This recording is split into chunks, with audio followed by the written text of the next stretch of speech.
누가복음 17장 5절과 6절입니다. 다 같이 읽겠습니다. 시작. 사도들이 주께 여짜오되 우리에게 믿음을 더하소서 하니 주께서 이르시되 너희에게 겨자씨 한 알만한 믿음이 있었더라면 이 뽕나무더러 뿌리가 뽑혀 바다에 심기어라 하였을 것이요 그것이 너희에게 순종하였으리라. 아멘. 아멘. 자, 믿음을 더하소서라는 제목으로 말씀 증거하고 우리 이어서 성찬식 진행하도록 하겠습니다. 자, 제가 앞서 수련회 너무 좋았다고 말씀을 드렸듯이 이번 청소년 연합 수련회 여러분 정말 좋았습니다. 정말 특별한 은혜가 있었습니다. 여러분 한번 이 사진으로 다 표현이 안 됐는데 여러분 한번 생각을 해보세요. 100명이 무릎을 꿇고 뜨겁게 기도하고 있다고 생각을 해보세요.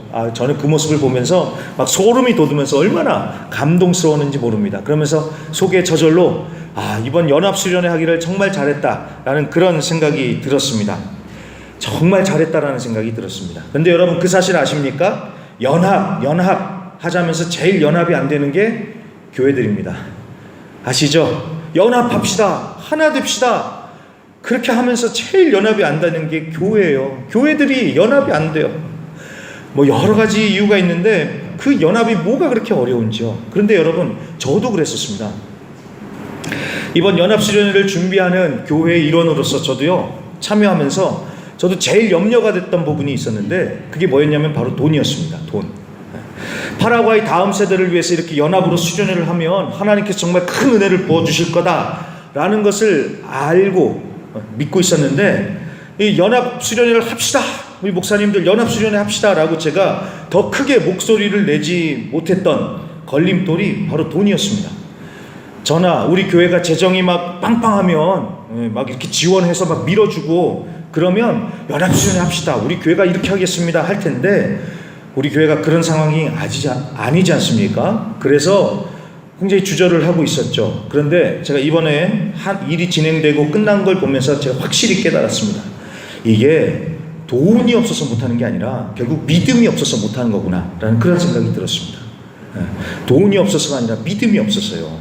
하나님이 기뻐하시는 하나님의 뜻인 줄 확신하고 하나님을 믿으면 하나님이 다 해주시는데 그런 믿음이 없어서 못하는 거예요. 믿음이 없어서요. 근데 어디 수련회만 그러겠습니까? 우리 믿는 사람이 돈이 없고 빽이 없고 힘이 없고 능력이 없어서 못하고 안 되고 쓰러지고 넘어지고 지는 게 아니라 결국 믿음이 없어서 그런 거예요. 믿음이요. 믿음. 여러분 믿음의 싸움입니다. 믿음의 싸움. 믿음이에요. 믿음. 이걸 우리가 너무나도 잘 알아요. 그러니까 이제 오늘 본문에 나오는 이 제자들의 얘기가 너무나도 공감이 되죠. 오늘 사도들이 그러니까 제자들이 예수님께 뭐라고 말합니까? 주여 우리에게 믿음을 더하소서. 믿음을 더해달라고. 믿음만 있으면 뽕나무가 뿌리채 뽑혀가지고 바다에 숨겨지는 역사가 일어난다는데 비슷한 구절인 마태복음 17장 20절에 보면은 믿음만 있어도 산이 옮겨진다라고 그렇게 예수님이 분명히 말씀하셨습니다. 그러니까 믿는 자에게는 능치 못한다고 하는데 그런 기적과 능력이 나타나기에는 내 믿음이 우리의 믿음이 너무 적은 것 같은 거예요. 너무 우리의 믿음이 초라한 것 같아요. 그러니까 우리가 기가 죽어요. 그러니까 사도들처럼 주여 우리에게 믿음을 더하소서 라는 간구가 저절로 나오는 겁니다. 주여 믿음을 더하소서. 그래서 저는 오늘 이 시간에 우리의 믿음이 더해지는 것에 대해서 좀 생각을 해보려고 합니다. 어떻게 하면 우리의 믿음이 더해질까? 짧은 시간 안에 다 할 수 있는 얘기가 아니지만 그래도 좀 몇 가지를 생각해 보면서 은혜를 나눠보기를 원합니다. 자, 그런데 그 전에 우리가 분명히 짚고 넘어가야 하는 것이 하나 있습니다. 여러분, 이 믿음이라는 것은요 하나님의 선물이다라는 사실입니다. 무슨 말입니까? 믿음도 하나님이 주시는 거예요. 자, 우리가 처음 예수를 믿었을 때 내가 예수를 믿었다고 생각을 하죠. 내가 예수 믿기로 결단하고 내가 예수 믿기로 작정하고 영접 기도하고 내 발로 교회로 가서 예배 드리고 내가 예수를 믿는다라고 생각을 합니다. 내가 믿었다고 생각을 해요. 그런데 여기 계신 성도님들은 다들 아실 겁니다. 정말 내가 믿은 걸까요? 예수님을 만나보면 압니다. 내가 믿은 게 아니라 하나님이 믿게 해주신 거구나 라는 것을 진짜 믿는 사람들은 알게 됩니다. 어느 분이 간증 가운데 이런 얘기를 하시더라고요. 2000년 전에 저 지구 반대편 중동 지역에서 일어난 사건과 십자가에서 죽은 예수라는 사람을 내가 알고 있고 내가 예수를 나의 구주로 믿고 있다는 사실이 너무나 놀랍다는 거예요. 어떻게 이 일이 가능했을까? 나는 도대체 어떻게 이것을 믿게 됐을까? 이건 도저히 이해할 수 없는 일인데 은혜로라는 말밖에는 설명이 안 됩니다. 이렇게 간증한 데서 들었습니다. 무슨 말인지 다들 아시죠? 네. 내 생각에는 도무지 이해가 안 돼요. 여러분 그러지 않습니까? 이 성경책 이거 다 사람이 꾸며서 써낸 소설 같잖아요. 그 예수라는 사람이 죽은 게 나하고 무슨 상관이 있어요? 게다가 또 사람들은 다 얘기하잖아요. 기분 나쁘게 나보고 죄인이라 그러잖아요. 네, 말이 안 되잖아요. 그런데 어느 순간 이게 믿어지더라는 것입니다. 내가 믿으려고 해서 믿는 게 아니라 성령의 역사로 믿어지더라는 겁니다. 그러니까 믿음도 내가 하는 게 아니라 하나님이 믿게 해주시더라는 겁니다. 그러니까 믿음도 하나님의 영역이라는 거예요. 이번에 수련회 때 강사로 오신 그 LJU 선교단의 강병호 목사님이 얘기 가운데 뭐 많은 것이 제가 공감이 됐지만 한 가지가 뭐냐면 이분이 전도할 때 이야기를 해주시더라고요. 자기는 전도할 자신이 넘쳤대요. 누구를 만나든지 1분짜리, 3분짜리, 5분짜리, 30분짜리 복음 전할 수 있는 연습을 그렇게 많이 했대요. 우리 학생들 모르겠어요.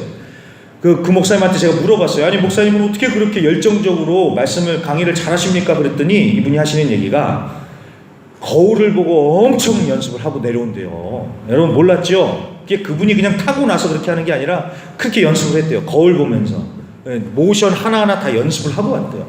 연습해야 돼요. 자, 이분도 노방 전도하려고 그렇게 연습을 했대요. 자, 그래서 연습을 많이 해가지고 자신감이 붙더래요. 그래서 누구든지 다 전도할 수 있을 것이다 라고 생각을 했는데 웬걸요? 그게 교만이었다는 거예요. 그래서 깨달은 게 전도는 말발로, 스킬로, 지식으로 상대방을 예수 믿게 하는 게 아니더라는 거예요. 왜냐하면 믿음은 하나님이 하시는 거니까.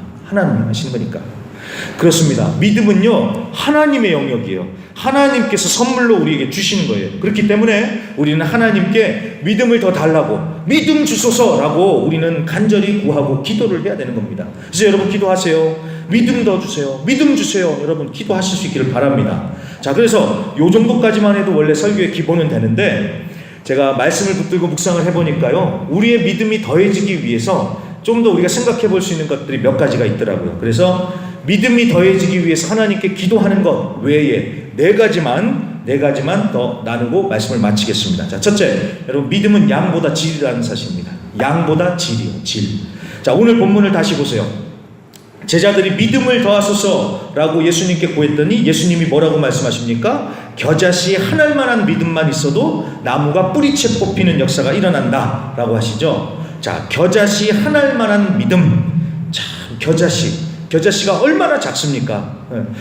그만큼 작은 믿음만 있어도 된다는 거예요. 제가 이 말씀을 묵상하면서요, 이게 겨자씨라고 하니까 우리 한국 사람한테는 좀 들어오는 것 같은데, 이걸 벼룩의 간만한 믿음만 있더라도 이러면 우리가 싹 이해할 텐데 라는 그런 생각이 들었습니다. 아무튼 크기나 양이 중요한 게 아니라 질, 즉 믿음의 진실이 관건이라는 거예요.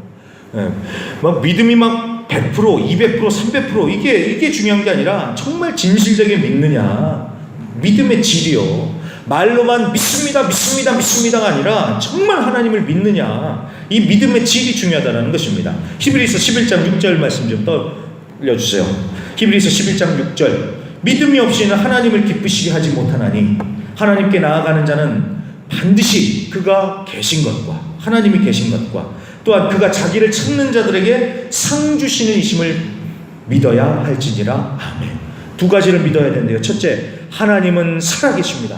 이걸 믿으라는 거예요. 두 번째, 그가 자기를 찾는 자들에게 상 주신다. 상을 주신다고 해서 꼭 상을 얘기하는 게 아니라 하나님께서 반드시 반응을 하신다, 역사하신다, 그 얘기입니다. 그러니까 하나님이 살아계시고 하나님이 살아 역사하신다. 이 두 가지를 믿으라는 거예요. 이 두 가지를 믿냐는 것입니다.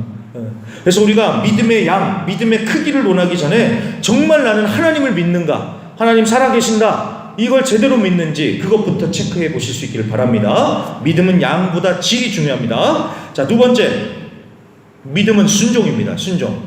자, 우리가 읽지는 않았지만, 자, 오늘 말씀 다시 보시면요, 겨자씨 믿음에 대한 얘기가 6절에 나온 다음에 그 다음 7절부터 10절까지의 말씀에 보시면 종에 관한 이야기가 나옵니다. 종은 어떻게 하는 사람입니까? 주인이 시킨 대로 순종하는 사람이에요. 그게 종이에요.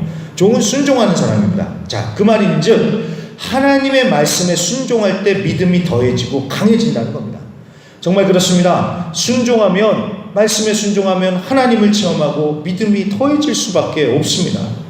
자, 우리가 흔히 알고 있기를 믿음은 들음에서 난다고 하죠. 믿음은 들음에서 난다. 들어야 돼요.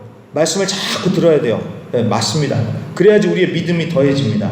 자, 그런데 제가 이번에 한국의 이재철 목사님의 설교를 듣다가 새삼 깨달은 바가 있었습니다.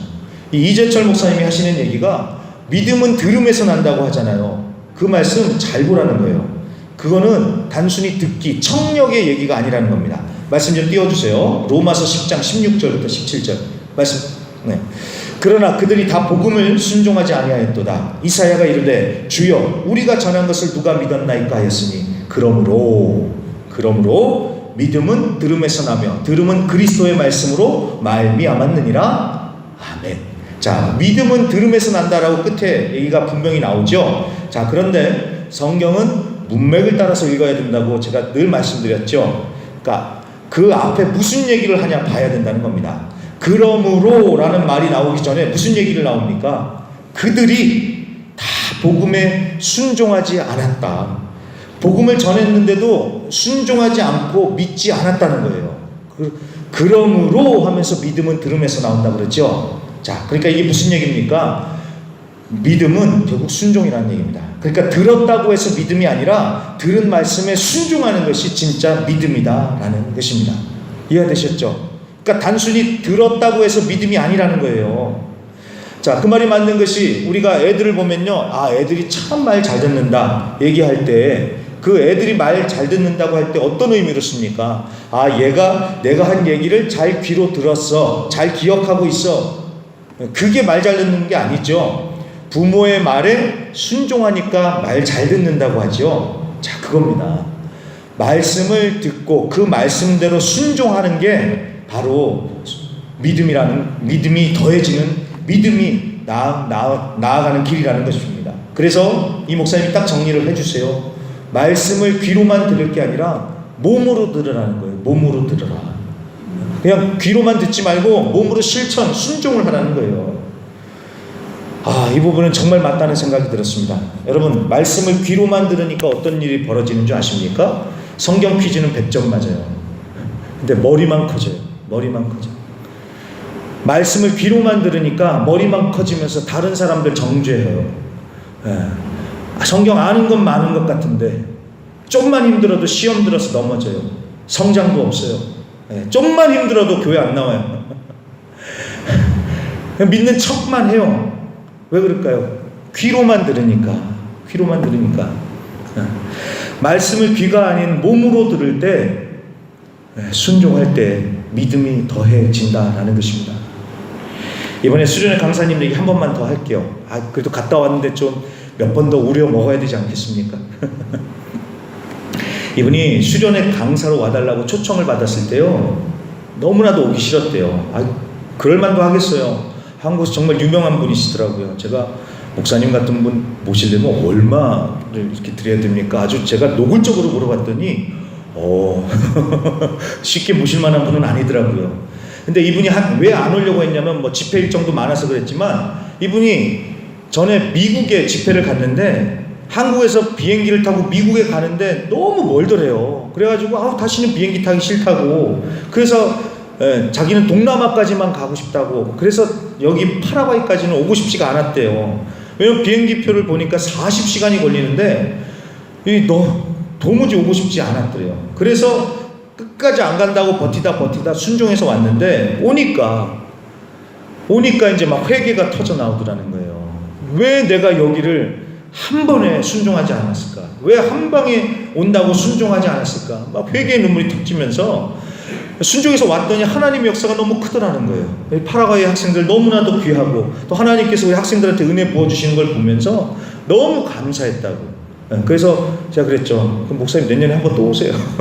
라고 얘기는 했는데, 아무튼 그분은 오셔서 또 하나님의 역사를 체험하면서, 순종하면서 역사를 체험하고 그분의 믿음은 더욱더 더해졌겠죠.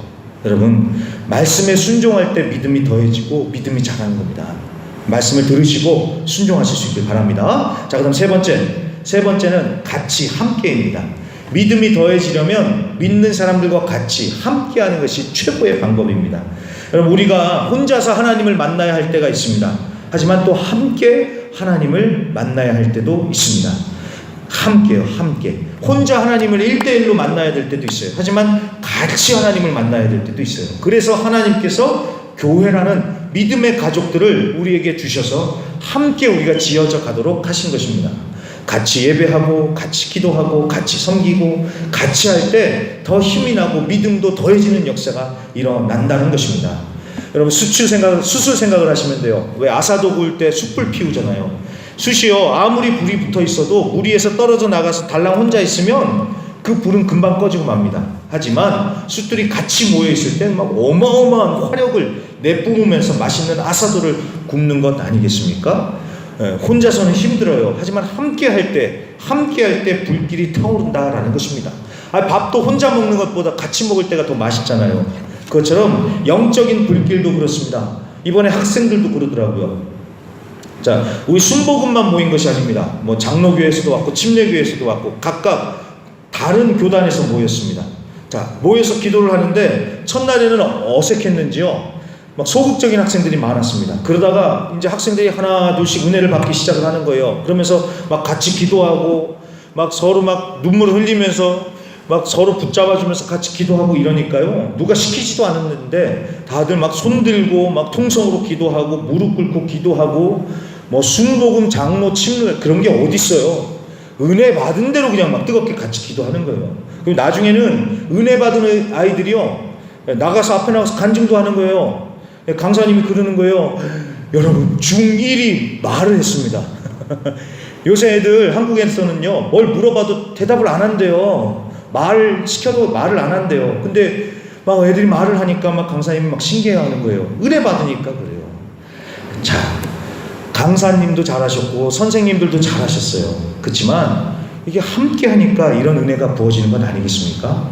그래서 혼자 또 해야 되지만 함께 우리가 믿음 생활을 같이 해야 된다는 겁니다. 함께요, 함께. 함께 할 때 믿음이 더해집니다. 자, 그리고 마지막입니다. 마지막으로 네 번째, 하나님과의 관계입니다. 관계. 그럼 믿음이 더해지려면 하나님과의 관계, 즉 하나님을 알아야 됩니다. 자, 여러분, 모르는 사람을 어떻게 믿어요? 그렇잖아요. 우리가 애들 보고 뭐라 그래요? 야, 모르는 사람 절대 따라가지 마. 그러잖아요. 모르는 사람과는요, 말도 조심하잖아요. 처음 보는 사람하고는 함부로 말도 안 섞잖아요.